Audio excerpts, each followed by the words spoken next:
Geography related কিছু important প্রশ্ন যেগুলো রেলওয়ে আর এসএসসিতে এসেছে বিগত কয়েক বছরে, সেগুলো এখানে আলোচনা করা হলো। মোস্ট ইম্পর্টেন্ট কোয়েশ্চেনগুলো, যেমন কম্পোজিশন অফ হিমাদ্রি রেঞ্জ, মানে দৈর্ঘ্য বরাবর যে হিমালয়কে ভাগ করা হয় তার যে গ্রেটার হিমালয় যেটাকে আমরা বলি সেটা হচ্ছে হিমাদ্রি রেঞ্জ। এই হিমাদ্রি রেঞ্জ কী কোন শিলা দ্বারা গঠিত, সেটা হচ্ছে গ্রানাইট অ্যান্ড নিস। আর উত্তরাখণ্ডে যেই লেক বা হ্রদগুলো আছে সেগুলোকে স্থানীয় ভাষায় তাল বলা হয়, যেমন নৈনিতাল, ভীমতাল।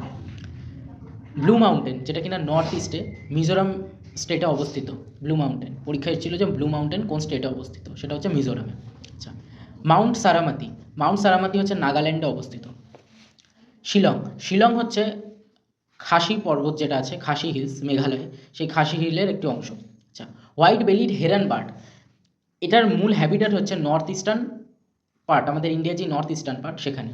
আচ্ছা, দার্জিলিং, দার্জিলিং যে ডিস্ট্রিক্টটা, দার্জিলিং ডিস্ট্রিক্টে আমরা যে পাহাড়ি এলাকাগুলো দেখি সেটাকে মূলত দুটো ভাগে ভাগ করা যায়। একটা হচ্ছে সিঙ্গালীলা পর্বতশ্রেণী বা সিঙ্গালীলা রেঞ্জ, আর একটা হচ্ছে দার্জিলিং রেঞ্জ। আমাদের যে ওয়েস্ট বেঙ্গলের যে হাইয়েস্ট পিক সান্দাকফু, সেটা হচ্ছে সিঙ্গালীলা রেঞ্জের অন্তর্গত। আর টাইগার হিল, টাইগার হিল হচ্ছে দার্জিলিং রেঞ্জের অন্তর্গত। এইগুলোই ছিল জিওগ্রাফিতে most important question northern mountain থেকে, যেগুলো রেলওয়ে আর এসএসসিতে এসেছে।